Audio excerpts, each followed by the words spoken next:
Então, mais uma vez, eu agradeço a todos que estão aqui participando do nosso Sarau Infinito. Como eu falei, é o nosso já 23º encontro, eu acredito. E agradecer sempre o Instituto Olga Rabinovich, que é o instituto que nos apoia, sempre. Nós somos infinitamente gratos e que promove esse Sarau Infinito. Eu tenho um orgulho enorme de receber hoje a Gabriela Caselato, que a gente vem cada vez mais se aproximando. O ano passado ela participou do Festival Infinito e foi espetacular. A gente vem se aproximando. Hoje ela é minha professora. Eu tenho comecei o curso de especialização em luto e estou adorando. Tem sido um aprendizado enorme. Estou muito, muito feliz mesmo. Tem aqui um curso que eu quero que ela fale, que eu já coloquei aqui, mas eu já vou começar pedindo para ela contar um pouco sobre esse curso. Mas antes, para quem não a conhece, vou fazer essa apresentação. Deixa eu só, vou ter que tirar. Espera aí que eu vou ter que fazer isso. Então, a Gabriela Caselato, ela é psicóloga, mestre e doutora pela PUC São Paulo. Ela é sócia, diretora do Quatro Estações, que é o Instituto de Psicologia de São Paulo, a minha escola hoje, instituição que é referência na área de intervenções com enlutados desde 1998. Editora dos livros Dor Silenciosa ou Dor Silenciada, Perdas e Lutos Não Reconhecidos por Enlutados e Sociedade, pela Polo Books, de 2015, e O Resgate da Empatia, Suporte Psicológico ao Luto Não Reconhecido, da SUMOS. Os temas relacionados aos vínculos, da formação à ruptura dos mesmos, são a força motriz do seu trabalho e da paixão que tem pelo que você faz, pelo que faz. Então, super bem-vinda, Gabi. Muito feliz. Obrigada, Tom. Hoje eu estou entregando o terceiro filhote aí de livro que tomara aí, se o Covid deixar, ainda sai esse ano, sobre também outros tantos tipos de perda, inclusive essa, né? Sensacional. Estou ansioso por esse livro. Gabi, então, para começar, já que eu coloquei ali esse teu curso que você comentou, acho que é importante todo mundo saber. Fala primeiro um pouco sobre esse curso que vocês estão divulgando agora, né? A gente, há mais de 15 anos, oferece um curso para treinamento de pessoas, profissionais da área de saúde e voluntários que desejam atuar em emergências, né? Um curso referência em São Paulo e a gente dá todos os anos com muito prazer, porque é sempre uma oportunidade de fomentar, né, de incrementar mais pessoas, sempre sabendo, né, que quando acontece uma emergência, essa obviamente sem proporções, mas qualquer emergência, exige um número grande de profissionais que possam agir rapidamente, né? Então, ou de pessoas bem treinadas. Então, um número maior de pessoas treinadas é importante, a gente tem uma história nisso. A gente trabalhou em muitas emergências, né? Desde 1996 foi a nossa primeira grande emergência e de lá para cá, muitas outras de grande porte, médio porte, pequeno porte. E desse lugar a gente faz treinamento. E agora, em razão da pandemia, né, foram muitos os pedidos de pessoas para a gente poder, o curso que costuma acontecer em julho, a gente foi muito demandado para que ele pudesse, então, ser antecipado, porque as pessoas precisavam de ferramenta. E desse lugar a gente criou um curso mais específico ainda, focado na pandemia, que tem lá as suas especificidades, né, comparado a outro tipo de emergência. E tá ele aí, começa segunda-feira, tá super lotado, e aí é uma alegria para a gente poder, de alguma forma, contribuir com a sociedade para essa preparação de pessoas que estão... É importante, né, Tom, porque as pessoas estão indo para a emergência, estão indo para a linha de frente, mas elas não têm treinamento para isso. É isso que eu ia perguntar, porque não é a mesma coisa, né, Gabi? A pessoa ela é formada em psicologia e fala assim, eu entendo de onde parte, né, da vontade de cuidar, da vontade de dar o suporte, mas é um bicho completamente diferente, certo? O bicho é outro e em especial porque a gente tem um envolvimento significativo, né? Nós somos cuidadores e vítimas, cuidadores e pessoas vulneráveis, né? Então, a gente está falando aqui de um outro lugar de identificação. Claro que, por exemplo, vamos supor, né, numa situação de uma queda de um avião, a gente também corre o risco de entrar no avião, mas a gente vai dizer, não, o meu avião não vai cair, né? A companhia que eu uso, nunca aconteceu um acidente, não vai ser agora. A gente pode criar algumas fantasias de controle sobre isso, ilusões, né, de que a gente tem um controle sobre a vida e sobre a morte. Mas agora na pandemia, não, né? Agora a gente está com o risco, né, a vulnerabilidade muito ativada. Então, isso coloca a gente mais em risco para cuidar, né? Então, a gente está lá atuando, cuidando e com medo, atuando, cuidando e com medo, né? E isso muda todo o cenário. muda todo o cenário. Fora o cenário da quarentena, que também é uma outra condição que afeta também as pessoas nesse momento. Então, a gente criou um curso pensando nessa realidade, muito prático, muito vivencial, mesmo nesse meio aqui, né? Você tem visto nos nossos cursos que a gente tem buscado muitas ferramentas para tornar esse tete-a-tete mais vívido, mais próximo possível, né? E estamos animados, né? Mas fora isso também, então, eu até esqueci de falar, né? Porque a gente está lançando duas ações também voluntárias uma delas é roda de conversa para os profissionais de saúde, visando não só, diferente de uma que a gente fez, que foi uma palestra, está até aberta para a comunidade, mas essa é uma coisa muito mais entre eles. A gente vai moderar, mas os profissionais poderem compartilhar suas vivências. Também começa nessa segunda-feira e é voluntário, é gratuito, com a nossa equipe de emergência incrível que tem se dedicado a esse trabalho. A gente continua com a linha de apoio por videoconferência aos profissionais de saúde, também gratuito, né, voluntário, com essa mesma equipe. E também a gente está abrindo os grupos de apoio aos enlutados pela internet, né, assim, esses são um pouco mais cuidadosos, exigem entrevistas para a gente poder saber se de fato é uma ferramenta que vai ajudar as pessoas, cada um com a sua especificidade. Então, tem vários serviços aí do Quatro Estações voltados para a comunidade, visando gerar suporte de prevenção, né, visando que o isolamento e a falta de respaldo não comprometam ainda mais o luto dessas pessoas e também para os profissionais da área de saúde que são uma população de grande risco nesse momento, né? Então tá aí. Quem quiser mais, tem lá no site do Quatro Estações, no Facebook do Quatro Estações, todas essas informações. É isso que eu ia perguntar. Para quem quiser saber informação, o site do Quatro Estações é nas redes do Quatro Estações, certo? Isso. Muito bom, sensacional. E Gabi, conta com o Infinito para divulgar, promover, porque eu acho que isso é fundamental. Conta que somos defensores e fãs do trabalho que vocês fazem, então conte, porque eu acho super importante. E o nosso público tem muitos profissionais de saúde, então eu acho pode contar que a gente ajuda nessa divulgação. Obrigada, Tom. E hoje eu te convidaria para falar de dois assuntos. A gente tem a aula, eu fico apaixonado pelo tema, eu quero trazer para todo mundo ouvir um pouco mais, para ter um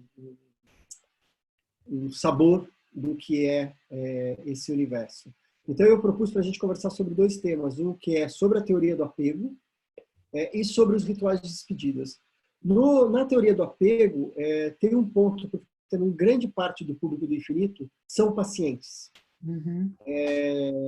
Então, eu achei interessante trazer nesse olhar do paciente, nessa transição, se a gente está falando, tem alguns pacientes já em estado avançado, então, de abordar isso. Por onde você acha que faz mais sentido a gente começar a falar pela teoria do apego e dos rituais, ou começar dos rituais? Eu queria, aqui a casa é sua. Por onde você acha que é melhor? Talvez a gente pudesse começar um pouco da teoria do apego, que talvez ela seja uma ferramenta anterior, inclusive, a esse momento infeliz, né, doloroso do óbito, né? Mas ela é um instrumento que talvez ajude a gente a pensar um pouco antes, né? Que é essa situação aí que você está mencionando, né? De como a gente pode pensar no cuidador profissional, né? Frente a um paciente que está numa situação de ameaça dentro do hospital. Eu costumo brincar, né? Que e aí eu vou tentar falar sobre isso de uma forma menos teórica, mais informal. Uma porque talvez muitos de vocês já tenham visto, outro porque talvez alguns nunca tenham ouvido falar da teoria, e a ideia é um bate-papo, né? Mas da hora que a gente nasce, a hora que a gente morre, a gente precisa se sentir protegido. Tão importante quanto comer, sobreviver, reproduzir, estou falando do ponto de vista do instinto da nossa sobrevivência, a gente precisa se sentir protegido, né? Nós somos seres vulneráveis do ponto de vista da sobrevivência enquanto bicho, né, enquanto estrutura física. Então, o nosso cérebro automaticamente, assim como outras espécies, né, de uma forma autônoma, precisa buscar a proximidade de um outro que a gente considera mais forte em cada contexto, mais capaz de solução de problemas, de enfrentamento da ameaça do que a gente. Então, o bebezinho obviamente se dirige a um adulto, que mais frequentemente tende a ser a mãe, e a ela se direciona e espera que seja protegida, né? E essas experiências serão importantes ao longo de toda a nossa vida. A gente sempre vive situações na vida que a gente não sabe como reagir ou que a gente se sente mais vulnerável? Em cada momento da vida, um pouco mais.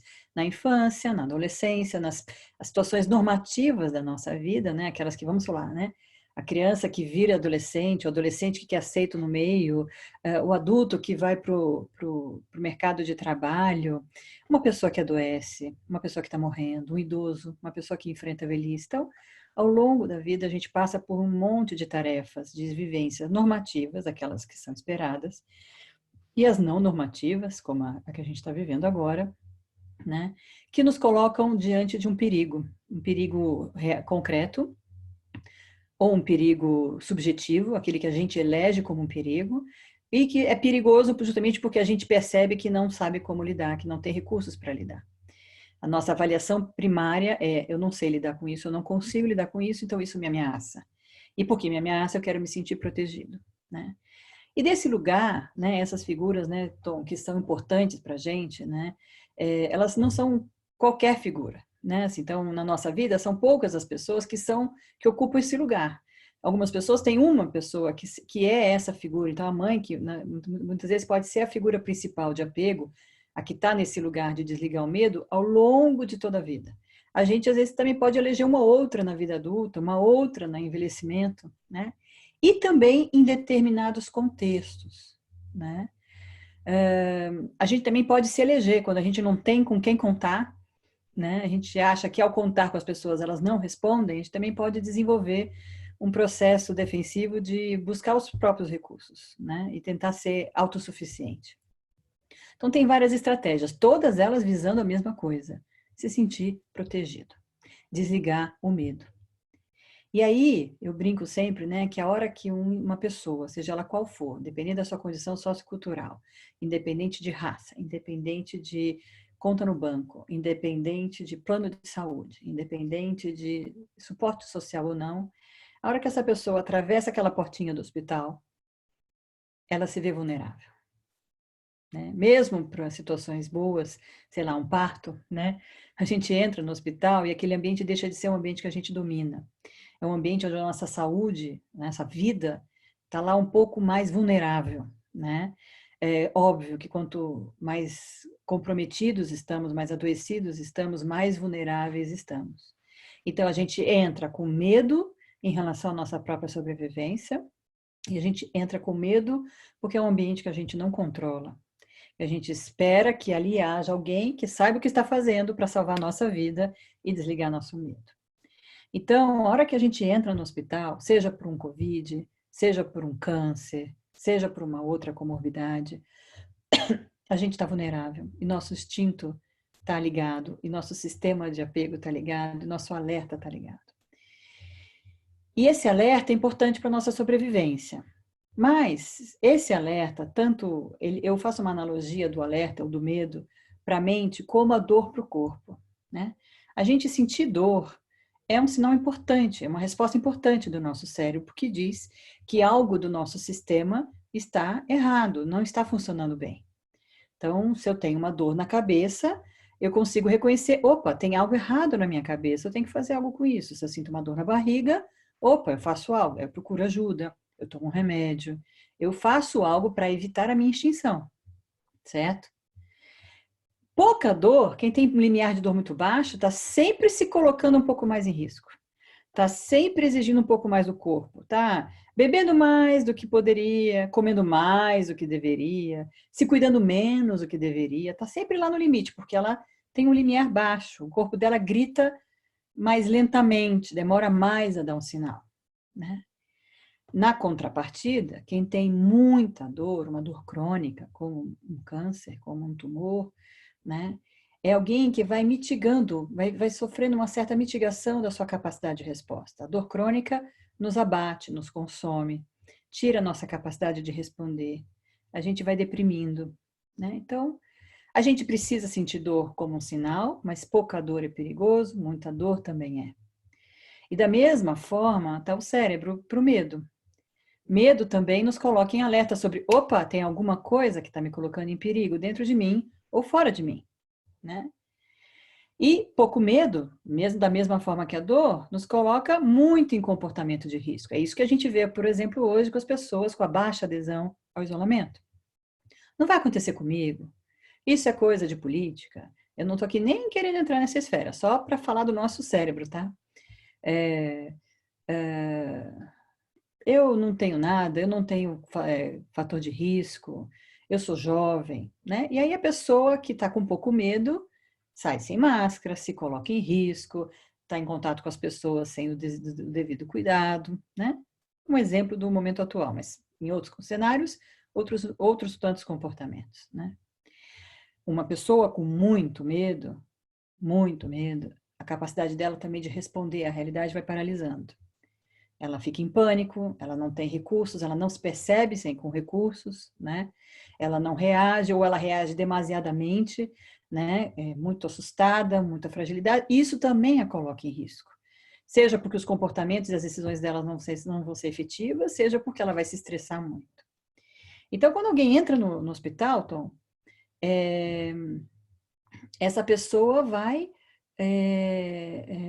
ficar com muito medo, né? Porque ela tem lá uma situação em que ela não domina, ela está com risco de vida relativo, moderado, quanto mais risco de vida, mais medo, né? E ela precisa que alguém desligue esse medo. Nesse caso, agora no Covid, ela não tem nem a oportunidade de escolher quem vai ser, né? Num caso contrário, em que a família pode participar, em geral, ela vai acompanhada de alguém que para ela é uma referência. Mas lá, nesse cenário, muda-se um pouco a hierarquia. Nós entregamos a nossa saúde para quem nos cuida formalmente, os médicos, especificamente. A equipe de saúde, mas dentro da equipe de saúde tende a ter uma hierarquia. Porque no médico se tem a solução do perigo, né? O médico é que vai desligar o meu botão. Então, a maioria dos pacientes tende a projetar minimamente nos pacientes, nos médicos, essa confiança e essa expectativa de proteção. O problema é que o médico, primeiro, não é treinado para isso. Ele é treinado para curar, ele é treinado para lidar com o sintoma, ele é treinado para lidar com o corpo, não necessariamente com a mente do paciente. E, muitas vezes, ao se ver sobrecarregado com as próprias demandas do ofício, que já é bastante, né? Ele se vê lá também afetado pelas suas próprias emoções, com a sobrecarga de trabalho, e ele deixa de se valer desse lugar, que poderia muito ajudar o paciente. E, ao ajudar o paciente, poderia muito ajudar o próprio médico, a própria equipe. Porque um paciente com menos medo, ele adere mais, ele responde melhor, ele estressa menos, ele vulnerabiliza menos. O sistema imunológico dele tem mais chances de responder um pouco mais. Então, é um pouco desse lugar que você queria trocar um pouco, né? De como a gente pode, enquanto cuidador formal, dentro de um contexto como um hospital, fazer, né, esse papel de um protetor, né? No meio do caos, né? Como isso é possível, né? Então, mais ou menos essa é a ideia que eu acho que você queria trazer. Não sei se alguém tem uma pergunta, você tem uma pergunta, a gente pode seguir a partir daí. As perguntas a gente vai deixar mais para o final, como é muita gente, quando tem sala, assim, na última meia hora a gente vai abrir para perguntas, que daí a gente centraliza, a gente fica mais um pouco organizado dessa forma. Uma coisa que eu queria explorar um pouco mais, Gabi, primeiro do que você trouxe, né, do desligar, achei muito legal essa imagem que você está trazendo, né, desligar o botão do medo. Quando a gente fala de uma equipe de cuidados paliativos, né, que é uma equipe multiprofissional, e o profissional ele tem o olhar do paciente, olhando o paciente como um todo. Sim. Que é diferente do profissional de saúde, que não é um profissional que tem um olhar em cuidados paliativos. Especialista, digamos assim. Né? Especialista, né? Está olhando muito claramente para a doença, para o tratamento e tal. E o profissional em cuidados paliativos, ele olha como um todo, olhando para essas dores, né? Então tem a dor física, que ela é muito importante. Se eu não tiver uma dor física bem controlada, eu não consigo mais nada. Então, primeiro eu preciso controlar, né? Ter um bom controle dessa dor física, para também daí cuidar das outras dores, que são das dores emocionais, as dores espirituais, as dores sociais e familiares, que eu acho que é o papel muito importante do psicólogo, né, que estão falando aqui é da dor total, mas de toda a equipe, ou seja, toda a equipe tem que estar preparada para ter essa escuta, né, para saber fazer as perguntas corretas e sustentar isso tudo. E tem uma parte que eu queria só explorar um pouco mais da teoria do apego, aquela da figura de segurança, né, que você falou, que é justamente, por exemplo, da de uma mãe que, por exemplo, vai ter que se afastar ou ela vai morrer mesmo. Esse trabalho de começar a fazer um trabalho com as crianças para elas começarem a já criar um vínculo uma outra pessoa. Como que Sim. se dá isso? Como é que é esse trabalho? Como que é esse processo? Isso normalmente é feito? As pessoas aceitam fazer isso? Os pacientes? Como que isso acontece? Sempre que orientados, muitas vezes sim, né? O problema é que a maioria das famílias ainda muitas vezes se foca tanto no processo de lidar com a morte, que muitas vezes deixa de pensar e trabalhar um pouco essas questões de protetivas, né, que poderiam amenizar, né? O que a teoria do apego nos conta, né, e principalmente nos conta, não pela teoria, mas pela observação do comportamento humano, e pela observação de centenas e milhares, né, poderia dizer hoje em dia, né, de tantos registros, porque é uma teoria toda construída em cima da observação do comportamento humano, principalmente observando mães e bebês, mães e crianças, é que a separação de uma criança frente à mãe, diante da separação da mãe, ela é um impacto muito grande para a criança, principalmente né, quanto mais precoce a perda, mais impactante no desenvolvimento dela, mas em especial é se essa figura que tinha esse lugar de proteção é perdida, mas não há uma outra figura substituta, né? Então o trabalho de lidar com o luto é lidar com o luto, né, daquela ausência, mas é criar uma pessoa que possa responder. Não é substituir a mãe, é substituir o papel de proteção, né? É alguém que possa se valer desse lugar de ajudar essa criança enfrentar o medo, inclusive enfrentar o medo e a dor do luto, né? Dela poder ter para onde ir e poder saber com quem contar nesses momentos, né? Ter estabilidade, ter rotina, coisas que dão para ela um senso de segurança. Então, não tem como evitar a dor de uma criança, não tem como evitar o luto de uma criança, mas tem como diminuir o medo de uma criança frente a tudo isso. E isso pode parecer pouco, mas é muito frente à estabilidade emocional dela, organização cognitiva dela, o funcionamento geral da vida dela, que tudo isso, minimamente cuidado, pode mitigar o impacto do luto. Ao contrário, né, quando você joga a criança numa situação de profundo desamparo ou de não referências, ela vive tudo isso, mais perda de rotina, perda de atenção exclusiva, perda de lugar protegido, e aí o luto dela vai ser incrementado de muito mais sofrimento e de mais dificuldade, entende? Uhum. Essa figura pode ser uma figura de preferência que já faça parte da vida dela, né? Uma avó, o pai, né? Hoje a gente tem um funcionamento familiar em que os pais são muito presentes, a maioria deles, né? Nessas novas gerações. Já tem uma participação, muitas vezes, na vida das crianças, né? A gente tem o caso lindo do Rafael Stein, que tem lá o blog dele bacana, né? Cartas para Maria, né? Sugiro que quem não conheça, conheça, porque é lindíssimo. O Rafael perdeu a mulher por câncer e ele já tinha uma presença na vida das crianças, óbvio, não tanto quanto a mãe, e aí ele mergulha no papel de ser pai de duas crianças pequenas enlutadas, vivendo o próprio luto, né? Mas ele foi uma figura que se assumiu como figura principal das crianças e que ajudou muito, né, o processo dos próprios filhos a lidarem com a dor e ao ajudar as crianças também a lidar com o luto dele, né? Então pode ser um pai, pode ser uma avó, pode ser um avô, pode ser um cuidador formal na ausência de todos esses, mas desde que seja estável. O difícil para a criança é ter cuidadores que não são estáveis, porque ela como se ela confiasse e perdesse, confiasse e perdesse, isso gera muito mais insegurança. Então a gente já sabe disso, né? Que perder é difícil, mas perder sem segurança se torna ainda mais, né? Então essa transição vem desse lugar bem prático, né? De alguém que se mantém constante, de alguém que se mantém consistente, que está lá o tempo, principalmente para quando a criança precisa, não é estar o tempo todo, mas é estar estável e presente para todas as vezes em que ela sente necessidade de se sentir protegida, para todas as vezes que ela se sente ameaçada, né? Então é desse lugar que essa figura vai desligar o botãozinho do medo minimamente, né? Desligar completamente não, o luto sempre dá medo em todo mundo, né? Entre outros tantos sentimentos, mas vai diminuir esse aspecto, né? Cria um mínimo de estrutura para ela passar, para ela fazer essa transição, né? Um mínimo de estrutura para que ela possa fazer essa transição. tudo que puder ser mantido na vida da criança, né? Então, a estabilidade da rotina é fundamental. A gente não está falando tanto agora, por exemplo, para os adultos, inclusive, no Covid, que a gente precisa de rotina, pela mesma razão que a criança, né? A gente precisa ter previsibilidade. A rotina gera previsibilidade. Eu sei o que vai acontecer na minha casa, porque às 8 a gente acorda, toma café, e o café é na sala, e isso pode parecer banal, mas isso dá uma referência para a criança de expectativa de futuro, e isso a organiza emocionalmente. Ela fica menos em suspense, menos em alerta sobre saber o que vai ser hoje, o que vai acontecer hoje. É por isso que a gente está sofrendo tanto no Covid, né? Cada dia o que vai ser hoje? O que vai acontecer hoje? Né? Medo até de abrir o jornal, né? Porque o que eu vou ler hoje, né? E vocês estão vendo que eu estou fazendo o paralelo o tempo todo da criança com o adulto numa situação de ameaça, porque é exatamente a mesma coisa. É a mesma estrutura de funcionamento, né? Então, a estabilidade da rotina, a estabilidade dessa pessoa que cuida, né, Tom? Então, eu vou aqui mostrar um desenho só para ilustrar essa ideia, né?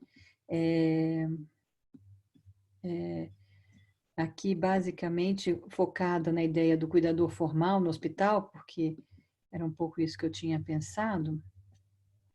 Você me libera, Tom, para compartilhar essa tela? Eu preciso da sua autorização.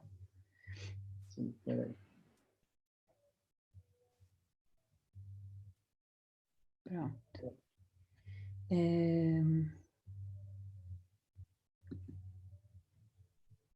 Espera só um pouquinho, deixa eu só...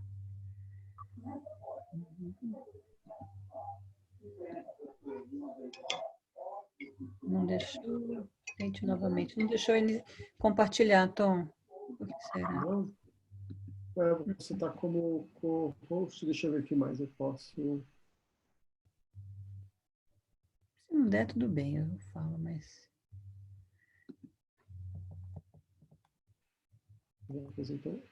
Você está como co-host. Tenta de novo, Gabi. Talvez tenha demorado um pouquinho. E agora que eu fiz de novo. Peraí, eu vou fazer novamente. Tá. Pronto, deu, né? Foi. Então, é só para ter uma ideia desse desenho, né? Então, aquele que precisa de cuidados, uma criança, um paciente, uma criança na escola, qualquer cenário, ou um adulto vulnerável, né? Um idoso vulnerável, para qualquer cenário vale o mesmo esquema, tá, gente? Então, aqui, vocês estão conseguindo ver minha seta? Você consegue ver, Tom? Sim. Então, aquele que necessita de cuidados, quando sob ameaça, ele ativa, dispara esse medo, e esse medo dispara uma série de comportamentos que a gente chama de comportamentos de apego. Esses comportamentos, eles vão na direção de quem ele elege como figura principal de cuidados, figura de apego, né? A principal de cuidados, não de cuidados formais, de proteção, né? Para que essa pessoa vá lá e desligue o medo dela. Então, esses comportamentos ativam o comportamento desse adulto, que quando se comporta na direção da criança, desliga o medo dela. O que a criança visa principalmente é a proximidade nessa hora. Então, quando ela está com medo, ela precisa dessa pessoa perto. E quando eu digo perto, é perto fisicamente, né? E que os comportamentos dessa criança em geral, criança, adulto, idoso, quando está com ameaça, são choro, chamamento, queixa, né? Comportamentos físicos na direção, né? Ir até a direção, pegar a pessoa que ela quer ser cuidada. Então, todos os comportamentos de ordem física e verbais na direção de garantir que esse venha para perto. O que ela espera, o que a gente busca em termos de comportamento é que essa pessoa, toda vez que ativada, venha. Sob ameaça, venha. Isso não é manha, é desligar medo, né? Isso não é chantagem ou manipulação. É alguém ameaçado precisando desligar o botão. Então, a gente tem que responder. E ao responder é ir na direção, conversar, atender às necessidades, se aproximar, tocar, desde que com permissão, gerar sensações de proteção que vai fazer com que essa pessoa, então, essa criança, esse adulto, esse idoso, desligue o medo. Ao desligar o medo, o que a gente vai ter é uma criança, ou um adulto, ou um idoso, que pode, então, partir para a exploração, que seja brincar, estudar, se relacionar com outras pessoas, enfrentar a doença, ter reações de enfrentamento sobre uma pandemia, né? Então, explorar a vida, enfrentar a vida com os seus próprios recursos e, em geral, ter prazer e se divertir quando possível. E quando essa criança desliga esse comportamento de apego porque ela não está ameaçada, ela também permite que o cuidador também vá para a vida, vai descansar, vai explorar, vai namorar, vai estudar, vai dormir, vai fazer as coisas que para ele também tem a ver com a exploração do mundo dele. Então, para que isso se dê efetivamente, a gente precisa ter o equilíbrio desse sistema como um todo, né? O que a gente vê, só para dar um exemplo para vocês rapidamente, é qual é o desequilíbrio disso? Uma criança que está muito assustada, um adulto, um idoso, e que não tem, que está ativando o adulto e não tem a resposta, é uma criança que vai acionar muitos comportamentos, vai ter muita demanda, vai chamar muito. É uma criança que faz muitas coisas para chamar atenção, é um paciente no quarto que chama toda hora a enfermagem, é um idoso que regride um pouco até para poder ver se alguém olha para ele, né? O contrário também seria, quando uma criança não necessariamente precisa, ou o idoso precisa, ou o adulto precisa, mas o cuidador está lá, o tempo todo cuidando, né?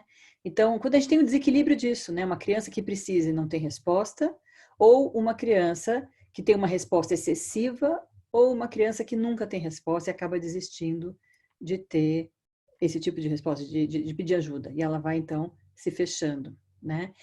Quando há um desequilíbrio disso, então, por exemplo, uma criança que está muito preocupada em chamar a atenção de um cuidador, é uma criança que vai ter um nível de exploração muito baixo. Um paciente que está muito preocupado em ter a atenção de um médico, ele é um paciente que tem baixa capacidade de enfrentamento da doença, de se mostrar ativo no processo de reação ou de adesão ao tratamento. Ele vai ficar mais focado em queixa do que focado em favorecer o tratamento, né? Uma criança, um adulto ou um paciente, por exemplo, que nunca tem a resposta ou que não conta com resposta, é um paciente que vai pedir pouca ajuda. É uma criança que vai pedir pouca ajuda, é aquela que não dá trabalho, mas a gente deveria se preocupar por isso, né? Então, esse equilíbrio aqui que é importante, né? Então, a gente busca, na verdade, ajudar as pessoas, seja uma família, seja os cuidadores formais, a entender esse mecanismo, porque ao entender esse mecanismo, isso facilita, inclusive, a vida do agente, né? Quando ele sabe o que ele precisa fazer para ter uma resposta mais eficiente da criança e ter mais rapidamente essa demanda resolvida para ir para a exploração, para cuidar de outros pacientes, para cuidar de si mesmo, e a criança também responder, ou o seu paciente responder. Faz sentido? Eu fiquei misturando um pouco as situações para ajudar vocês a entenderem, mas se não ficou claro, a gente pode depois retomar, tá bem? Mas acho que fez todo sentido, achei ótimo você trazer, você até falar, né, a criança paciente, a criança ou idoso, que na verdade é a mesma situação, a situação É a se mesma repete. situação. E aqui eu fiquei pensando muito hoje, né, com essa situação, que os idosos estão com todos os botões do medo ativado. Sim. Né? Cara, essa situação de medo, de risco, isolados, sem nenhuma rotina, com uma mudança completamente de rotina, provavelmente sozinhos, e talvez essa figura de segurança, que provavelmente talvez agora é o filho, né, que talvez inverta, né, o filho, a filha ou a nora, alguma coisa que daí inverteram os papéis, eles devem estar em muito sofrimento. Muito, muito. E esse é o ponto, né? Aquele que cuida, muitas vezes, é reativo ao comportamento de apego desses idosos, né? Então, fica impaciente, intolerante, né?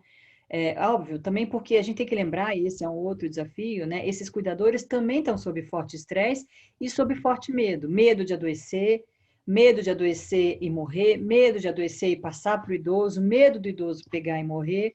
Então, está todo mundo em alerta, Tom. Por isso que a gente tem um risco enorme de adoecer agora. Porque não é um alerta que acaba em uma semana. E não é um alerta que fica baixinho, é um alerta alto que dura muito tempo. Eu sempre faço analogia ao soldado na guerra. Como é que é um cara que vai para o front, vai para a guerra? A gente não tem muita cultura de guerra, mas a gente adora ver filme americano. Não tem um de nós que não viu um filme americano com uma guerra.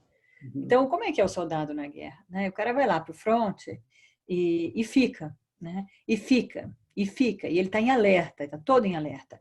Quando esse alerta vai ficando muito grande, ele vai mitigando a capacidade dele de resposta. Ele vai ficando cansado, ele vai ficando estressado, muitas vezes, sem conseguir mais discriminar onde está o perigo, e é nessa hora que ele fica vulnerável, né? Então, para que ele possa responder bem ao perigo, ele tem que ir para o perigo, mas sair. vai lá, se protege, né? Fisicamente, emocionalmente, volta. O que a gente está vivendo na pandemia é que não tem esse movimento de volta, né? Aquele que é o principal cuidador de um idoso, por exemplo, ele está em constante alerta. Um profissional na linha de frente, ele está em constante alerta. Por isso que é importante ele sair, ir para casa, ser cuidado. Por isso que a gente faz as rodas de conversa. Porque é uma hora de desligar o botão. É importante para eles, porque é um processo a longo prazo. Ele vai ter que voltar daqui a pouco. Amanhã tem mais, entende? E a gente precisa criar condições. E criar condições tem menos a ver com conhecimento técnico e muito mais a ver com essa resistência psicológica, né?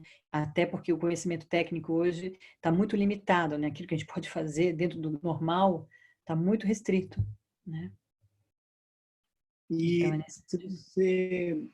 o que você diria, ainda pegando essa situação que a gente está vivendo com os idosos, né? Imaginando que tem os idosos sozinhos, ou naquela pequena rotina, ela e o marido, ou mais isolada e com todo esse medo, e um cuidador, que é o filho, não indo visitar porque ele tem criança, ou seja, eles fazendo só um contato virtual, ou a Uhum. cada tempo do filho ir lá levar as compras e com máscara. Como que ele pode, sem ter nenhuma formação, obviamente, sem nem esse conhecimento, mas o mínimo que ele pode trazer essa segurança? O que você sugeria assim, de coisa prática que poderia ser feito para mitigar um pouco esse sentimento e esse medo? Uhum. A segurança, ela é com alguns componentes. Então, a presença dessa pessoa já ajuda, né? E a presença disponível, quer dizer assim, enquanto eu estiver com esse idoso, eu vou estar disponível para ele. Pode, não precisa ser o tempo inteiro, mas que esse tempo que eu esteja seja com qualidade. O que é qualidade? Essa entrega, né? O ouvir o idoso, só ouvir, mas ouvir interessadamente, mesmo que sejam falas repetidas, mesmo que sejam falas desconectas de um demenciado, né? Mesmo que sejam coisas que a gente não necessariamente, que a gente valorize, né? Que a gente olha no olho, que a gente se sente, que a gente dirige o corpo na direção dessa pessoa, né? Então, imagine que se eu estivesse aqui, Tom, conversando com você e falando, então, Tom, mas é mesmo, né, Tom? É verdade, não é? Né? Você ia se sentir, eu tô Uhum, aqui, uhum, mas você não ia sentir essa inteireza de atenção, né? Então, é isso que a gente está fazendo aqui, né? Olhando um para o outro, se direcionando fisicamente. Então, esse não verbal, ele já diz um tanto. Deixar o celular de lado, ouvir, conversar. Ter um momento, é o momento de jantar? É o momento de jantar. É o momento de ver a novela junto, sentar no sofá? É esse momento. Né? É óbvio que uhum. eu não estou aqui falando, vamos ficar 24 horas dando atenção. Isso é irreal. Mas o pouco tempo, né, destinar isso. Ouvir, validar os sentimentos, dar a informação necessária, nem mais e nem menos. Não infantilizar o idoso. Tentar saber o que ele está entendendo do que está se passando é muito importante. Porque a gente acha que ele não está entendendo, muitas vezes nesses casos onde tem uma perda neurológica, né? Mas ele está entendendo, e muitas vezes porque ele não está entendendo completamente, ele está mais assustado ainda, né? Filtrar um pouco o que chega nele, né? Porque ver a televisão é um botão de medo para todo mundo, né? Ligar a televisão, principalmente, é uma loucura, né? Outro dia eu vi uma charge terrível que eram dois idosos sentados no sofá, vendo a televisão, falando que os idosos vão morrer, e os dois de mão dada, né? Assim, horrível, terrível essa experiência, né? Então, criar um pouco esse ambiente mais salubre, né, para ele, para que orientá-lo nessa questão de muita informação faz mal. Não são muitas coisas complexas, sabe, Tom? É a sensibilidade de se manter disponível, né? Ajudá-lo com os medos que ele tem. Então, um pouco de informação ajuda nesse sentido, né? A segurança física também faz parte, né? Protegê-lo dos riscos, né? Também, na medida do possível, na medida do que é viável. Uhum. Então, as medidas práticas são muito mais simples, que também, de novo, valem para uma criança, valem para um adulto no hospital, ou quem quer que seja, vale para um adulto, um idoso dentro de casa, é a mesma coisa. Não Fazer muda, presente, né? Se fazer não presente. muda, entende? Eu tenho falado, eu não sei porque eu estava conversando sobre o idoso, que é, mesmo à distância, ligar para pedir uma receita.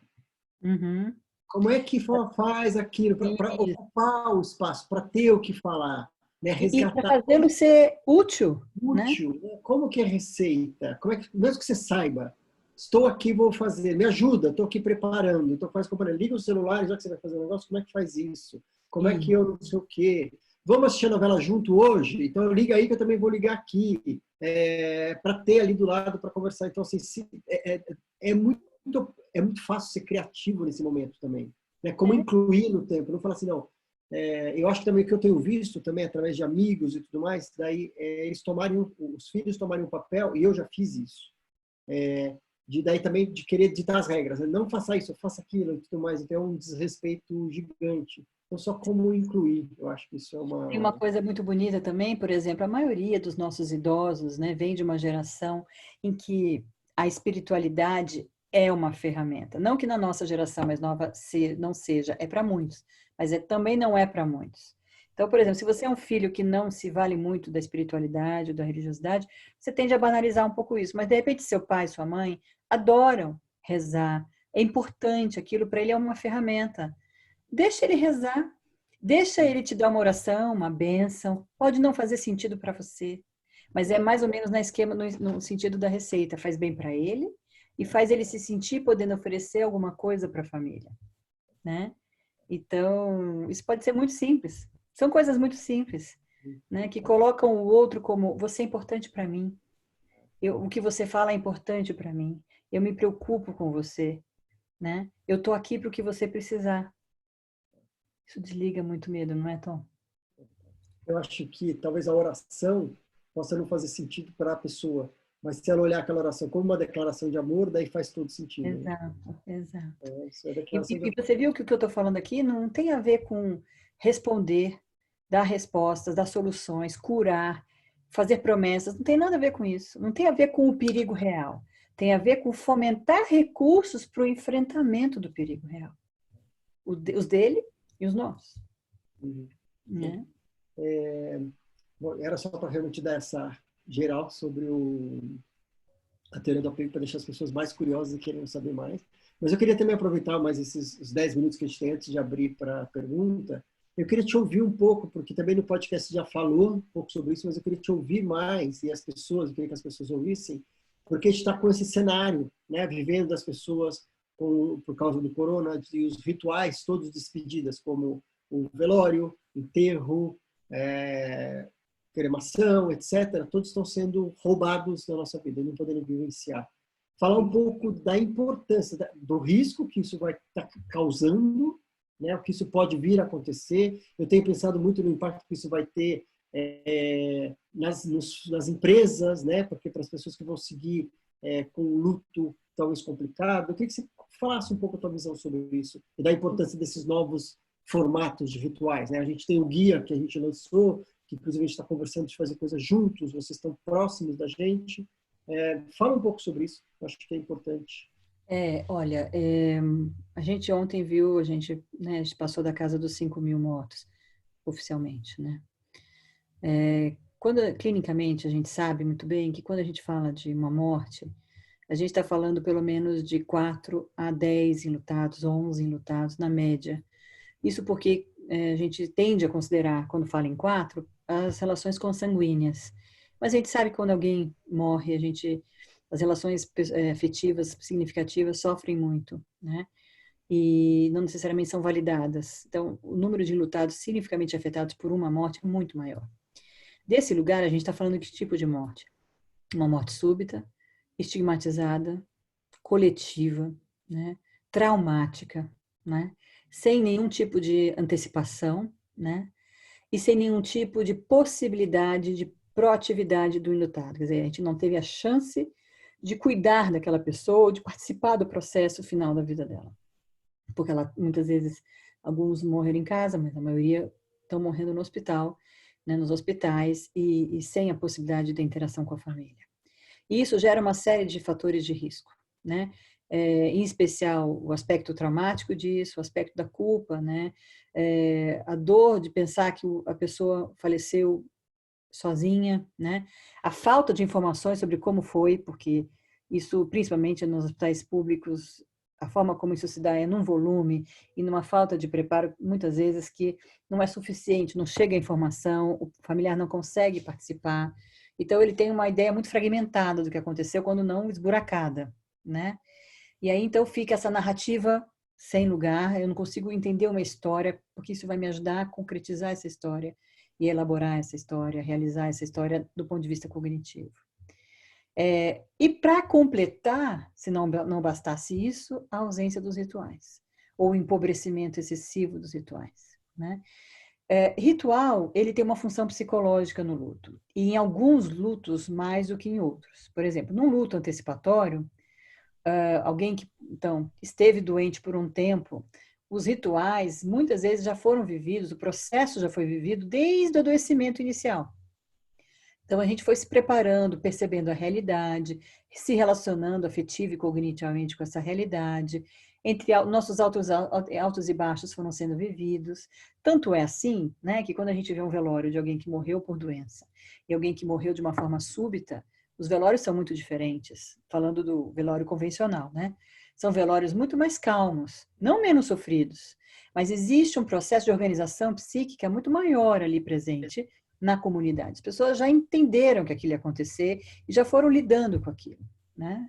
Ao passo que numa perda súbita, está tudo acontecendo ali, daquela forma. Então, é um velório muito mais denso de sentimentos, muito mais intenso, muito mais desorganizado, muitas vezes, né? Isso é um retrato do que está acontecendo dentro das pessoas, certo? Então, o que a gente está vendo de forma coletiva agora, mais ou menos 20 mil pessoas, 50 mil pessoas, né? Hoje, talvez o número já seja maior, né? Eu não vi o número final hoje, mas eu estava vendo em torno de 400 e pouco, né? É isso, né? O volume aumenta de pessoas que precisam desses rituais e não terão. Cada um, né, de um jeito, né? Aqueles que têm um pouco mais de condições, aqueles que têm menos, né? Então, você não vai concretizar a morte, porque você não vai poder ver seu morto. Você vai receber malemar um caixão lacrado e poder ficar algumas horas, minutos com eles, né? Alguns vão receber seu morto dentro de um saco, né? Então, a gente está vivendo uma situação muito indigna, né? E que rompe, né? Não tem mais a ver com condição socioeconômica, cultural, nada mais. Está tudo ficando muito caótico. Então, nesse lugar, o ritual está muito empobrecido, o ritual da despedida está muito empobrecido. E o que a gente está encontrando são pessoas que vão sofrer o impacto disso, que é a possibilidade de ter a possibilidade roubada de concretizar, de compartilhar sua perda, de ter a sua perda reconhecida pela comunidade, validada e acolhida pela comunidade, que é a função do ritual, né? O velório, o enterro, ainda que sejam rituais de função começou com a religião, etc., mas são funções psicológicas também, né? Que é de prover esses recursos para o enlutado, né? E para a sociedade, para a comunidade. Então, o que a gente vem incentivado, né? Tem incentivado e falado em todos os meios possíveis, e o teu serviço lá dos rituais é maravilhoso nesse sentido, é de criar possibilidades alternativas, simbólicas, para tornar o invisível visível, o intangível tangível, né? O não concreto no concreto, para que a gente ajude o enlutado a se colocar frente ao luto, frente à concretude da perda, para poder manejar seu luto de uma forma mais tangível e menos solitária, né? Porque o isolamento social é um fator de risco enorme para os enlutados. Uma coisa é você querer estar sozinho, outra coisa é você não ter opção e se sentir só. Lembrando que nessa situação a gente tem uma coisa complicadíssima, que é o estigma. A gente tem o contágio, dois problemas que a gente está vivendo. O contágio físico, porque o enlutado, em geral, teve contato com aquele que faleceu contagiado, infectado. Portanto, então, eu não quero estar perto dele, eu não posso estar perto dele, porque ele é vetor de transmissão. E também tem o contágio psicológico. Eu não quero olhar para a realidade da dor dele. Ela é insuportável para mim, porque eu poderia estar no lugar dele. Eu posso estar no lugar dele amanhã. Eu não quero olhar para isso. Então, a gente já tem essa dificuldade de lidar com o luto na nossa sociedade, porque já é doloroso. Nesse momento em que a identificação é maciça, fica mais difícil. Mas a gente tem que ajudar a sociedade a evitar esses mecanismos de defesa e a se sensibilizarem com os enlutados no sentido de ajudar. Então, os rituais simbólicos, quaisquer que sejam, valendo criatividade, principalmente aqueles que partem dos enlutados, né, que fazem sentido para o enlutado, vão ser importantíssimos nesse processo, vão mitigar um pouco esses riscos que eu mencionei. Entendeu? Já tem não sei se existe uma estatística, alguma coisa do que se prevê a respeito desse tipo de crise. Eu sei que essa crise que a gente está vivendo, isso que a gente está vivendo, eu acho que nunca aconteceu desta forma, mas do impacto ou da probabilidade, da possibilidade de se tornar um luto complicado? Sim. Não, falando de não epidemia, mas em modo geral, situações em todo o luto, né? Se você pegar a população mundial, o risco da população adoecer em razão do luto gira em torno de 25%. Então, de todas as pessoas que viveram uma perda na vida, em geral, 25% delas terão problemas. Por quê? 25% delas têm comorbidade prévia, transtornos psiquiátricos prévios, o risco da situação, né, o tipo da perda que viveu, o nível de trauma que passou, a falta de suporte que teve. Então, tem vários aspectos que vão influenciar e afetar mais uma parcela da população que, em geral, tende a gerar em torno de 25%. Numa pandemia, isso tende a aumentar um pouco, né? Ou a se reforçar, né? Por quê? Porque a gente está falando de muitos fatores de risco, né? Relacionados à quarentena, nós estamos isolados, e ao tipo da perda. Se a gente soma isso, quer dizer, a própria situação já é uma situação de risco, e as comorbidades e os riscos de cada pessoa, né? A gente pode ter aí um número de pessoas adoecendo significativamente, né? A gente sabe que, por exemplo, em luto, a gente vai ter esses fatores de risco. E que no trauma dos profissionais de saúde, a gente também vai ter muita gente adoecendo a curto e médio prazo. As estatísticas dos estudos iniciais em outros países que já estão num momento avançado, né, da pandemia, em especial China, Inglaterra, Espanha, têm mostrado um nível significativo de estresse, ansiedade, depressão e estresse pós-traumático na população, e mais alto ainda, em torno de 50%, né, da população de profissionais de linha de frente. Então, a gente tem mesmo um problema de saúde pública por vir, né, que é necessário que as ações governamentais, públicas e privadas comecem a se mexer em termos de serviços, porque quanto antes a gente começar a agir, mais a gente consegue mitigar. Quanto mais tarde a gente agir, em termos de cuidado, mais problemas vão se instalar. Né? A ação rápida faz a diferença. Daí os treinamentos que a gente busca realizar visando isso. Né? Pelo menos da nossa parte é o que a gente tem tentado fazer. Né?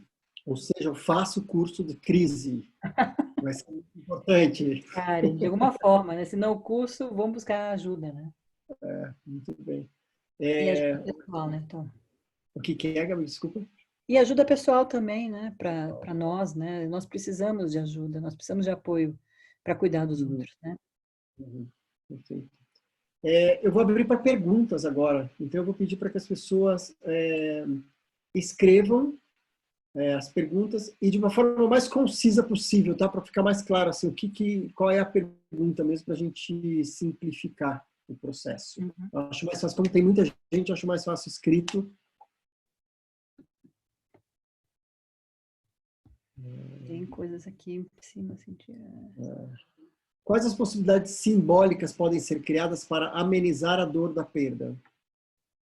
Desculpa, pode repetir, Tom, porque eu vi que as mensagens pularam. Quais possibilidades simbólicas podem ser criadas para amenizar a dor da perda? Se você está falando em termos de rituais, né, a gente deve promover possibilidades de homenagear, de lembrar o morto e se despedir dele. Né?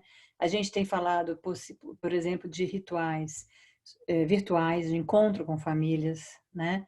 Lá no podcast do Finitude, né, que é esse que o Tom e eu conversamos, tem um relato, né, de um colega dele muito sensível, porque ele compartilhou o ritual que ele viveu de um velório com a família, eles são judeus, e ele retrata lindamente o processo, e ele fala dessa reflexão, o que me ajudou, o que fez diferença, como foi, porque tem coisas, tem perdas, né, que claramente não é igual a um ritual presencial, onde a gente pode dar um abraço, onde a gente pode ver presencialmente, né? Mas você, por exemplo, poder falar com um tio que mora em outro país que jamais estaria no velório presencial e de repente ele pode estar, aquilo às vezes tem um valor incrível, né? Então, os velórios virtuais, cartas, memórias, compartilhar fotos.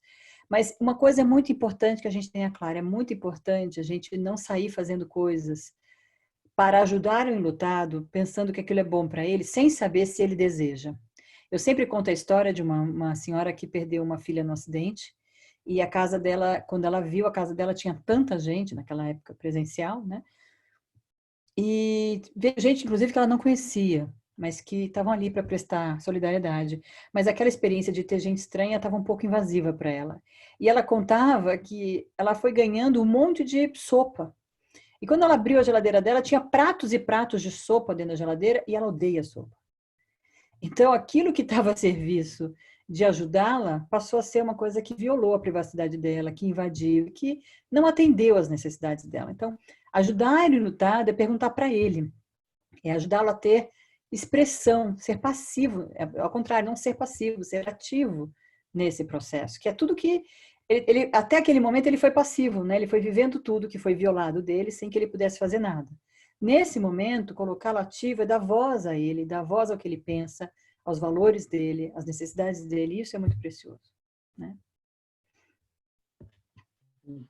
Eu acho que uma outra coisa que eu tenho aprendido agora envolvido com esse projeto, né, dos rituais de despedida é, por exemplo, nessa situação virtual, que nem a gente está gravando essa reunião, então os rituais podem ser gravados. E foi até um depoimento, até coloquei o link aqui do podcast, que o Ale contou que depois os primos assistiram, teve um primo que assistiu 5 vezes o ritual, porque era uma forma de cura, de ele ouvir, porque foi muito bonito. Da mesma forma que eu pedi para vocês escreverem a cidade, ele teve um momento que ele pediu para as pessoas escreverem uma palavra que descrevia o que era o tio, em uma palavra. E todo mundo foi escrevendo, eles foram lendo. Então é muito bonito, assim, é muito carinhoso, é muita declaração de amor. Então isso tudo depois, assistir novamente, é uma forma de você ir elaborando, ir organizando tudo isso. Então acho que também a gente tem algumas... Esse novo universo está trazendo algumas coisas que a princípio não existiam. Tem uma possibilidade de reescrever, de reinventar algumas coisas. Que são positivas para o momento e que são positivas comparado ao que existia antes, que talvez vire uma prática incorporada daqui para frente, mesmo quando a gente voltar para a possibilidade de despedida presencial, né? Que a gente, talvez mais para frente a gente tenha velórios presenciais e virtuais, né? E virtuais. Né? Hoje mesmo eu estava escrevendo sobre isso, sobre, por exemplo, os rituais da Itaci, envolver o núcleo familiar, tem aquela cerimônia. Mas nada impede, por exemplo, que os colegas de trabalho vão fazer uma outra cerimônia. Às vezes até sem a família, mas para eles é importante. O grupo do colégio, são outros eventos que podem ir acontecendo que vão ajudando nessa elaboração coletiva, né? Então não precisa ser única, ela é múltipla. Né? Sem dúvida, né? Pergunta aqui, perguntando, pós-pandemia pode... A Nazaré perguntou aqui sobre cremação, né? A cremação é um recurso muito importante. Na Inglaterra, por exemplo, só fazem cremação, não tem enterros. Mas eles têm recursos para isso, eles têm crematórios suficientes para a população. A gente não tem crematórios para tudo isso, o que seria, do ponto de vista sanitário, do ponto de vista prático, até melhor, né? Mas a gente não tem recursos, né? Na São Paulo, a prefeitura não comporta, no interior a gente tem poucos serviços particulares de cremação, mas aqueles que podem é importante, né? Eu mesmo posso dar um depoimento, eu perdi meu cachorro de 15 anos amado e querido quando começou a quarentena, né?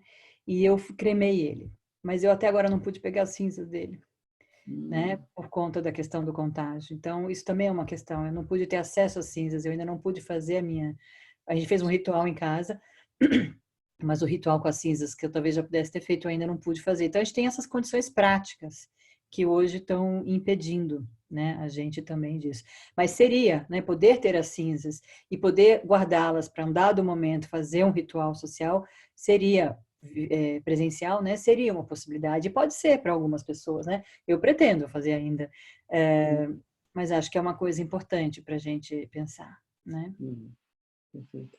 Tem uma pergunta aqui sobre equipe de saúde, né? Como lidar enquanto equipe de saúde, imagino que é uma pessoa que trabalha, lidar enquanto equipe de saúde com uma família onde o paciente idoso elege e sobrecarrega só um cuidador ou só um filho. Como lidar com isso? É a maior parte dos casos, né, em geral, inclusive porque, e tem uma outra adendo, a maioria desses filhos preferenciais são idosos também já, né? Você tem um pai de 80 anos, você tem um filho de 60, né? Essa é uma sobrecarga psicológica mesmo, né? Mas se o idoso, isso é uma coisa muito importante, eu agradeço essa pergunta, porque também vale para todos os outros cenários. Se o idoso não aceita outra pessoa, outro cuidador, primeiro porque eu acho que aceita, desde que a gente saiba fazer esse trabalho, né, de ponte, olha, por exemplo, pai, eu não posso estar agora, mas eu confiei tudo para o fulano sabe tudo, eu sei que ele não vai fazer igual a mim, mas ele está aqui muito empenhado em fazer igual, e eu já volto, tá bom, pai? Esse é um cenário, mas se isso não é possível, a gente precisa lembrar que a gente pode cuidar do cuidador. A gente não pode aliviar ele no cuidado, mas a gente pode aliviar ele sendo cuidado. Eu vou trazer uma comida para ele, eu vou, enquanto o idoso dorme, eu vou fazer coisas por ele, eu vou estimular que ele descanse, que ele vá fazer uma atividade divertida, que ele vá conversar com os amigos. Isso é essencial. Cuidar daquele que está cuidando é fundamental para ele ter fôlego para seguir cuidando. Né?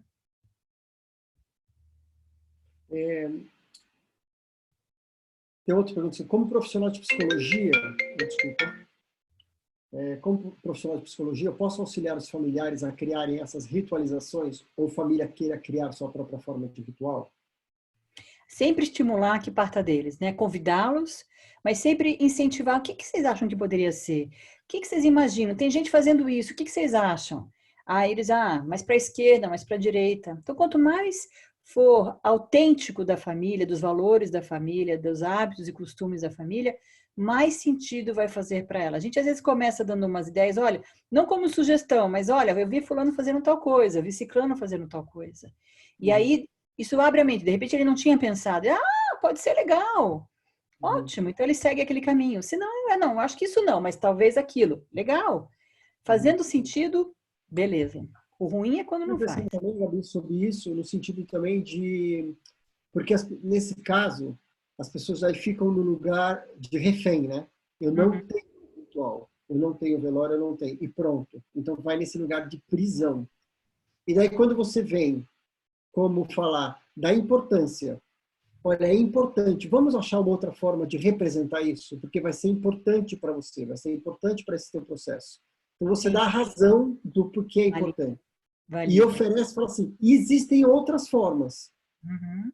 Essa virtual, essa não sei o que era importante, daí começar a investigar. Daí a pessoa, ela sai desse lugar de prisão e de ser refém daquela situação Sim. para um lugar de protagonismo. Então, É, eu acho que o papel do profissional de saúde, e especialmente do psicólogo, é trazer isso, né? Falar da importância de que existem possibilidades. pois é. Como um cardápio, né? Uma oferta e mostrar possibilidades para a pessoa ela passar para um lugar mais de protagonista. Né? Eu lembro de uma paciente que perdeu o pai, que não era religioso e era bastante cético e ateu, então elas não viam sentido em fazer nenhum dos rituais convencionais. E aí elas tomaram, o pai era um intelectual e cinéfilo, né? E tinha um filme especial que ele amava, e elas tomaram por decisão tomar como um velório, projetar o filme do pai e chamar as pessoas mais ligadas a elas e ao pai para conversarem sobre o filme e sobre a memória dele. E isso poderia ser feito virtualmente. Olha que lindo, né? Foi um ritual cheio de sentido para elas e que ajudou a elaborar muitas coisas, não só da morte, mas elaborar coisas da vida e do vínculo entre eles, né? Perfeito. Né? Deixa eu ver aqui. Eu considero de suma importância o que falar para o enlutado, concorda? Tipo, tem gente que fala para o enlutado, tudo passa no momento da perda e outras coisas. Acho que aquele cuidado, né? Do que muito cuidado que você vai falar com o enlutado. Né? Olha, se eu pudesse dizer para vocês, em 25 anos, quantos mil enlutados eu já atendi, eu não sei dizer, não faço essa conta, mas eu já ouvi muito relato e eu posso dizer para vocês, não só os meus, mas das minhas equipes, né, das minhas colegas, Luciana, Valéria, que os enlutados se sentem mais beneficiados quando eles não ouvem, mas sim quando eles são escutados. A gente é que tem essa necessidade de sair falando coisas, mas a gente deve ouvir, deve abraçar, deve se disponibilizar, porque vou lhe dizer, quase tudo que a gente diz não tem efeito para o enlutado, e mais ainda, às vezes tem um efeito negativo, né? Então, frases como essa, né, vai passar. Hoje mesmo eu vi de uma enlutada que perdeu o marido de forma súbita, e falaram para ela isso, e ela quase mandou catar coquinho, né? Porque foi violento para ela ouvir isso, né? Então, é muito importante que a gente entenda que nós não sabemos da dor do outro, mesmo que a gente tenha passado pelas nossas. A gente tem que ser empático com a dor do outro, respeitoso com a dor do outro. Por isso que a gente não precisa falar tanto, a gente precisa mais ouvir e validar quando ele diz alguma coisa. Está muito difícil, está muito difícil. Lamento muito que esteja difícil. A gente tem uma tendência instintiva de tentar consertar a dor do outro. Ninguém conserta a dor de ninguém. A gente ajuda a enfrentar, seja como um amigo, seja como um terapeuta, cada um dentro do seu papel, seja como um religioso, seja como um profissional de saúde. A gente ajuda a enfrentar. A gente não conserta, não diminui. A gente não tem esse poder. A gente precisa reconhecer isso e está tudo bem. E eu acho que também uma coisa que é horrível é de entrar na competição da dor, né? Sim, Falar, não, tem. mas a minha mãe, a pessoa está sofrendo e fala assim, não, mas a minha mãe, o tio do primo do meu vizinho, então eu vou trazer uma comparação para querer competir, querer minimizar, mas só torna aquilo mais horrível ainda. Horrível, horrível. Não tem dor pior que a outra, né? A gente fala, ou então tem isso. Não, mas ó, pensa bem, que bom que foi só isso, porque o fulano, a gente acaba, é melhor não falar nada. A gente não ajuda, né? Não, os pacientes oncológicos e seus familiares, onde já houve a quebra do mundo presumido, estão mais preparados nesse sentido ou são duas quebras? Nesse sentido de lidar com a pandemia? Olha, eu vou dizer para vocês que acho que as duas coisas. A primeira delas, eu tenho ouvido muito de pacientes que têm passado, é até um sentimento de agora as pessoas sabem o que a gente está passando, né? Mas sim, eles têm mais recursos, eles já estão lidando com o medo há mais tempo. Mas, por outro lado, lidar com o câncer passa a ser um medo relativamente conhecido. E tem sido muito duro. Puxa, a gente está lutando tanto contra o câncer, e agora tem que encarar esse medo também. Então, tem sido uma sobreposição de medos, né? Acho que é difícil explicar isso simplesmente, né? Acho que cada um talvez vai dar um peso diferente. Mas eu não acho que quem passa por um câncer está imune a esse medo. De modo geral, ele está com a sobreposição dos riscos, né? Porque está lutando tanto para tentar controlar a doença, agora vem o infeliz de um vírus e traz outro perigo no ar. Né? Eu acho que, inclusive, daí o que eu tenho ouvido também muito dos pacientes é que todos seguem em tratamento, né? Então, eles precisam ir até o hospital, para as clínicas, hospitais, para fazer a quimioterapia, para fazer tudo. Então, eles não conseguem fazer o isolamento que deveriam fazer. Eles já são grupo de risco. Sim. E não podem fazer isolamento. Então, eles têm que ir até o hospital. Então, esse medo tem ficado ainda mais complicado, né? Mais desafiador esse momento também. Né? Sem dúvida. Aqui a Márcia perguntando que estratégias de cuidado voltado para os profissionais de saúde dentro da própria dinâmica hospitalar você conhece ou acredita serem possíveis nesse momento? Então, ser possível acho que é o maior desafio. Quem fez essa pergunta? A Márcia Mello. Márcia, eu acho que ser possível é... Eu vou tentar começar a falar um pouco do desejável, né? O desejável é que a gente possa pensar numa figura que se mantenha referenciada, ou seja, que possa ser um cuidador principal, que faça o contato com o paciente e com a família, né? E quando ele sair daquele plantão, que ele passe o bastão. Olha, esse aqui é o fulano, ele vai ficar com você. Eu já passei seu caso, a gente está junto cuidando de você, né? Aí para a família a mesma coisa. Olha, esse aqui é o fulano. Agora ele vai ter a comunicação com você. A gente já conversou sobre o caso, nós estamos alinhados. Amanhã eu volto, né? Eu estou falando do ideal, porque às vezes a gente vai vendo, principalmente nas situações mais caóticas hospitalares, que nem o básico vai sendo possível ser feito. Mas, dentro do possível, se os profissionais se mantiverem centrados nessa função de que eu posso ajudar esse paciente a ter menos medo, né? essa é uma função básica, né? Oferecer continência, ouvir, não é ouvir bater papo, mas é mostrar que você está prestando atenção quando ele te faz uma queixa, quando ele faz uma pergunta, né? Tanto vale isso para o paciente quanto para a família, porque uma família também minimamente confiando na equipe que está lá dando notícias pelo telefone ou pela videoconferência, diminui a demanda dessa família também no sentido de ameaça. Uma família muito ameaçada, sem respaldo, é uma família mais demandante, não tem jeito. Então, isso também diminui o estresse, a sobrecarga para o próprio profissional. Então, basicamente, eu diria isso. Se a gente conseguir fazer isso, acho que já vai ser muito, mas quando não, né?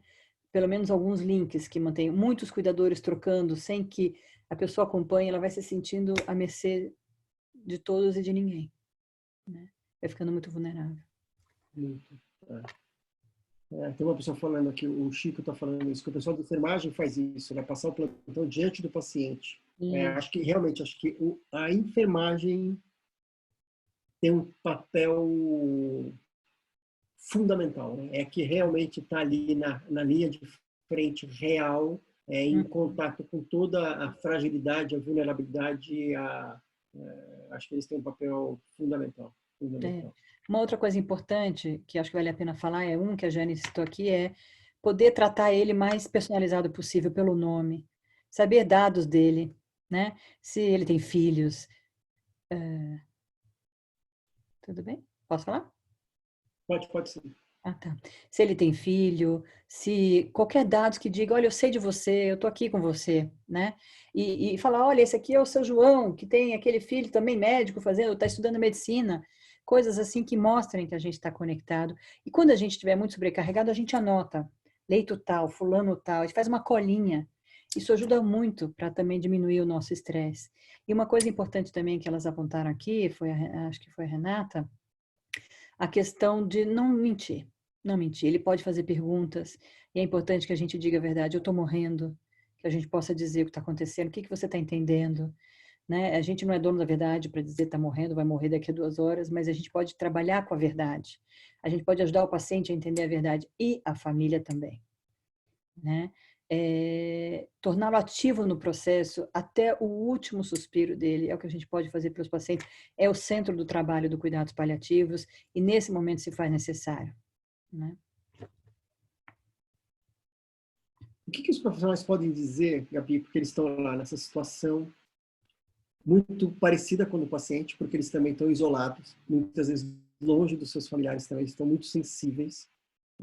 E muitas vezes são eles que estão acompanhando o paciente naqueles últimos minutos. Uhum. O que eles podem dizer para esse paciente? Tanto para que o paciente fique tranquilo, mas também para ele se sentir bem, de uma certa forma, ser um cuidado para ele também. Existem algumas formas, algo que possa ser dito ou feito? Um paciente nessas condições, provavelmente ele não vai poder falar no fim da vida dele, ele vai estar comprometido do ponto de vista respiratório, né? Então ele não vai poder se expressar verbalmente, né? Mas a gente pode ajudar com perguntas do tipo, enquanto ele tem consciência, né?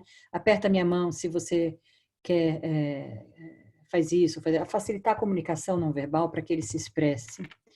E a gente também pode honrar, né? Agradecer a honra de ter cuidado dele, né? Mostrar para ele como se sentiu importante, né? Ser afetivo com ele, tocar. A experiência humana do toque, eu sei que nesse momento a gente também, o profissional de saúde está com medo do contágio, mas contando que ele esteja paramentado devidamente, né? Que ele possa ter uma experiência, ainda que por meio de luvas, etc., um contato humano, diminui a sensação de morrer sozinho, né? Então, de novo, a gente não vai tirar o medo ou a dor desse paciente que está morrendo, mas a gente pode trazer dignidade, o mínimo de atividade possível dentro do contexto e amorosidade e compaixão, né? E companhia. A gente não precisa dizer tantas coisas, a gente precisa estar lá. Né? A gente precisa estar lá. Né? Ser presente Também vai trazer situação. conforto para o profissional de saúde, sabe? Então, o profissional de saúde também precisa entender que o melhor possível pode não ser ideal, mas é muito importante nesse momento, né? Quantos profissionais que já viram pacientes morrerem nem sabem disso, que ele não pôde evitar a morte, mas ele pôde dar conforto ao fim da vida. E isso traz também muita paz para quem cuidou. Eu sempre falo sobre isso, que a grande diferença, né, entre curar e cuidar, né? O curar, ainda mais nessa situação, ela é muito desafiadora. E talvez ela não aconteça. O cuidar, ela sempre vai acontecer. Sim. Né? Então, ela vai embora mesmo que 5 pacientes tenham morrido, e ela fala, mas eu cuidei dos 5. E Sim. se ela mudar a mente e falar assim, eu não curei nenhum, todos morreram, ela vai se sentir fracassada. E eu ouço com frequência, né? Sentimentos de profissionais de falar, de trazer essa reflexão no sentido de falar assim, me sinto um fracassado. Uhum. Eu estou me sentindo muito mal porque eu sou um fracassado. Eu sempre falo, como é que você olha por essa outra perspectiva, né? O cuidar, você nunca fracassa. Né? Você cuidou com o melhor que você tinha, com o Uhum. mínimo de recursos, mas você fez o que você podia ser feito. Acho que isso Uhum. diminui muito essa carga, né, emocional para que a pessoa tem que carregar. Né? Sem dúvida, sem dúvida. Eu tenho ouvido relato de muitos profissionais felizes, né? Hoje a gente deu alta para um idoso de 87 anos, é a glória, né? É, é, Porque é isso, é um espírito, né? É uma vida, é um sucesso, porque era o paciente mais em risco de falecer. Então, esses pequenos momentos de conquistas, de casos bem-sucedidos, acalentam um pouco. Eu nunca me esqueço quando a primeira urgência que eu trabalhei foi no acidente do avião da TAM em 96, né? Ali do Jabaquara, que o avião caiu nas casas, e os socorristas ficaram horas e horas e horas só tirando corpos chamuscados, corpos consumidos pelo fogo. E num dado momento eles ouviram um latido de cachorro dentro dos escombros. Era um cachorro da casa, de uma das casas que estava ali. E todos eles pararam, tem até vídeo sobre isso, né? E todos eles pararam e começaram a cavucar, ficaram correndo risco até de cair vigas na cabeça deles para salvar o cachorro. A hora que o cachorro é salvo, cheio de pó, eles dão um banho no cachorro, todos começam a bater palma. Era um cachorro sobrevivente no meio de 100 mortos. Aquilo ajudou eles a seguirem no trabalho. Então, esses pequenos momentos são vitais para dar esperança e sentido também, né? Porque a vida é importante nesse momento e todo sinal de vida ajuda a dar força para o enfrentamento das mortes. uhum. Eu queria falar novamente, a gente falou no comecinho, Gabi, eu quero aproveitar só os últimos minutos para contar da conversa que eu tive na terça-feira com o Jonathan Bartel, falando sobre esse ritual que se chama a pausa. Me desculpe, eu vou falar de novo se algumas pessoas já ouviram, mas eu queria muito estimular que a gente começasse a fazer isso. Então, quem aí tiver trabalhar no hospital, trabalhar numa clínica, ou conhecer pessoas que falem sobre esse ritual, que foi uma ideia que o Jonathan Bartel, que eu entrevistei na terça-feira, era um enfermeiro americano, que ele criou, ele trabalhava na área de pronto-socorro. Então, uma vez, quando houve a morte de um paciente, ele pediu para que as pessoas parassem um minuto, dizendo: essa pessoa que acabou de morrer, que está aqui na nossa frente, gostaria de honrar a vida dessa pessoa. Honrar que há um minuto atrás essa pessoa estava viva e agora ela morreu. Honrar essa pessoa, a vida, a família que ela tem, os amigos que ela tem, que ela está deixando. Honrar os profissionais de saúde, nós, os profissionais que estamos aqui cuidando dessa pessoa, os esforços que foram feitos. Então, pedir um minuto de silêncio e cada um à sua forma, à sua maneira, honrar essa vida. Então, é um ritual muito simples e muito poderoso. Uhum. Que é exatamente na hora que é declarada a morte, criar isso. O que precisa? Uma pessoa que tenha coragem e vulnerabilidade para puxar isso, naquele momento que acabou de acontecer. Porque talvez as pessoas, ninguém está acostumado, ninguém está preparado, talvez existe uma reação de essa pessoa está louca. Mas é preciso uma pessoa para começar a implementar essa rotina. Ainda mais nisso nesse momento que a gente está vivendo agora, com esse número de mortes acontecendo e com todo mundo, os profissionais de saúde, numa fragilidade, né, emocional, o sentimento à flor da pele, acho que isso vão ser esses suspiros super importantes no decorrer dessa história toda. Então eu queria fazer um pedido para vocês, que vocês, quem puder, começar a implementar essa rotina o mais rápido possível, porque eu acho que isso pode ser que dá um fôlego aí para tudo isso que a gente vai passar. E depois contar para a gente.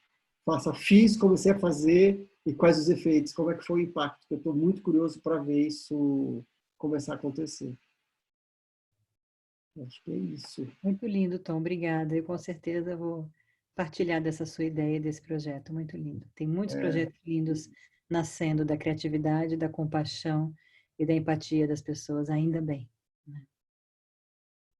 Muito bem. Gabi, obrigado. Eu ficaria aqui mais umas 3 horas falando com você, mas a gente normalmente já fica 2 dias na aula, né? Já não precisa, né? De sexta e Olha, que sábado o dia você inteiro. já teve a chance de Mas, cansar, hein, Tom? não, No mas último foi mês muito foi bom. 16 horas Muitíssimo juntos, né, Tom? obrigado. 16 horas. Semana passada a gente ficou sexta das 8h30 da manhã às 5h30 da tarde, sábado das 8h30 às 5h30 da tarde. Ó, seguido. Mas foi ótimo. Então, muito obrigado, Gabi. Ótimo sempre. Queria Obrigada. agradecer todo mundo que esteve aqui hoje. Lindo aqui, ó. A gente teve média de 170 pessoas aqui direto participando. Já um monte de gente começou a se despedir que tinha que ir embora. Mas obrigado. Semana que vem a gente continua. Tem conversas incríveis. Nós vamos ter o Cineclube da Morte, Conexão São Paulo BH.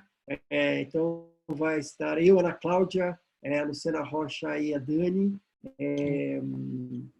Na quarta-feira eu vou fazer um Conversas Sinceras, que é isso, mas vai ser um espaço aberto para profissionais de saúde, então só para a gente conversar, sem um tema específico. E na quinta-feira, Ana Cláudia Quintana, que do dia que ela veio com a Ana Minha, ela ficou muito pouco, então a gente vai fazer um espaço para falar sobre os idosos, os nossos idosos. Então amanhã a gente já divulga tudo. Espero vocês, tá bom? Descansem, durmam bem, cuidem-se. Muito obrigada a todos, um beijo enorme. Alguém perguntou aqui de contatos. De modo geral, para vocês acessarem é 4estações.com, www.4numéricoestacões.com. Eu digito aqui e lá vocês sabem tudo o que a gente faz, tá bom?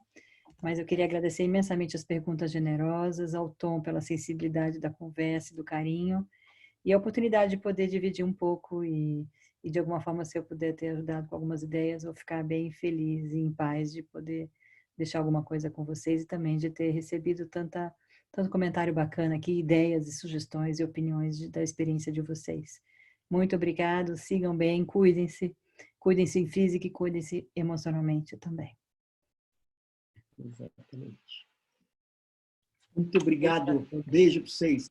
Boa noite. Boa noite. Tchau, tchau. Obrigada. Boa noite. Beijos, Tchau, boa noite. beijo. Tchau, tchau.